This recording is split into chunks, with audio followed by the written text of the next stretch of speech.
dari kelompok 2 akan menjelaskan pemilu pada tahun 1955 sampai dengan 2019. Perkenalkan saya, maka perkenalkan saya Rizkina Najmusyari, absen 9. Saya Ariana Kustasari, absen 20. Saya Fahri Ranggani, absen 12. Saya Tessa Maharani, absen 22. Saya Muhammad Haris Nataruma, saya menentukan pemilu tahun 1955 adalah pemilu nasional pertama di Indonesia, dilaksanakan sebanyak 2 kali untuk memilih anggota DPR pada 29 September 1955 dan anggota konstituante pada 25 Desember 1955.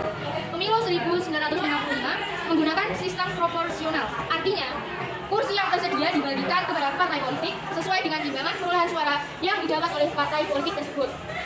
Oleh karenanya, sistem itu disebut sebagai sistem berimbang. Sebab wilayah negara adalah daerah pemilihan, akan tetapi karena terlalu luas, maka dibagikan berdasar daerah pemilihan dengan membagi sejumlah kursi melalui perbandingan jumlah penduduk.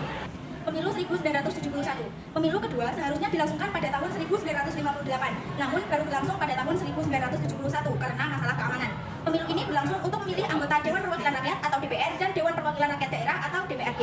Adapun mengenai pembagian kursi, cara pembagian yang digunakan untuk pemilu 1971 berbeda dengan pemilu 1955. Pada periode itu, mereka menggunakan UU nomor 15 tahun 1969 sebagai dasar. Maka semua kursi terbagi habis di setiap daerah pemilihan. Pemilu 1971 diikuti oleh 10 partai politik dan 1 ormas. Hasilnya, Golkar ditetapkan sebagai partai suara terbanyak diikuti oleh NU, PNI, dan Permika.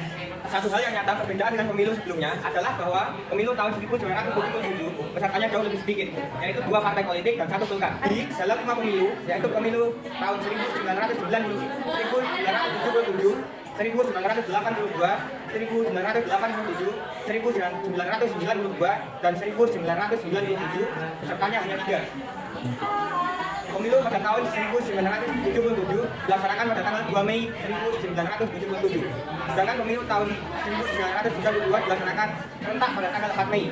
Pada tahun 1987 diselenggarakan pada tanggal 23 April. Pada tahun 1992 pemungutan suara dilaksanakan pada tanggal 9 Juni. Pada tahun 1997 diselenggarakan pada tanggal 27 Mei. Meski sebuah wakil presiden selalu berganti setiap periode, adalah Adam Malik, dilanjutkan Umar Wira Hadi Kusuma, lalu dilanjutkan lagi dengan Sudarmono, Tri Sutrisno, hingga berdirinya pemerintahan Presiden Soeharto lantas membuat pemilu dipercepat dan dilaksanakan pada tahun 1999. Padahal seharusnya pemilu baru diadakan lagi pada tahun 2002. Berbeda dengan pemilu sebelumnya, di tahun 1999 ada 48 partai yang ikut serta dalam demokrasi ini. Cara pembagian kursi hasil pemilihan ini menggunakan sistem proporsional. Namun, penetapan calon terpilih berbeda dengan pemilu sebelumnya, yaitu dengan peringkat perolehan suara dari partai tampil, kemudian dari sidang umum MPR, Abdurrahman Wahid atau Gus Dur, dan Ketua Umum PDIP, Megawati Soekarno Putri, dilantik menjadi presiden dan wakil presiden. Dalam pemilu 2004, presiden dan wakil presiden dapat dipilih langsung oleh rakyat lantaran terjadi perubahan amandemen Undang-Undang Dasar 1942. Selain itu, pemilu periode 2004 dilaksanakan 2 putaran. Putaran pertama pada 5 Juli 2004 dan putaran kedua pada 20 September 2004. Pemilu di tahun 2004 didahului dengan pemilihan legislatif untuk memilih anggota DPR, DPRD, dan DPD yang digelar pada 5 April. Dari perolehan suara, hanya Megawati Soekarno Putri dan Susilo Bambang Yudhoyono Yusuf Kala yang lolos ke putaran kedua pilpres. Hasilnya, putaran kedua digelar 20 September 2004. Hasilnya, Susilo Bambang Yudhoyono dan Yusuf Kala gagal memilih Megawati dan Hashim Ashari, sehingga pasangan Susilo Bambang Yudhoyono atau SBY dan Yusuf Kala terpilih sebagai presiden dan wakil presiden RI periode 2004 sampai 2009. Pemilu tahun 2009 dilaksanakan secara langsung pada 8 Juli untuk memilih presiden dan wakil presiden. Sedangkan pemilu anggota DPR, DPD, dan DPRD dilaksanakan pada 9 April 2009.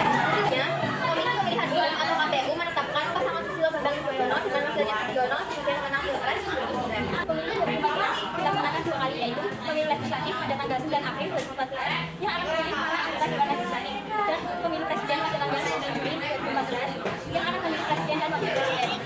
Pemilu 2014 akan semakin rumit dengan harapan menerapkan sebuah sistem baru dalam undang-undang secara nasional. Pemilu ini terdiri dari 12 partai nasional dan 3 partai lokal. Pemilihan umum presiden Indonesia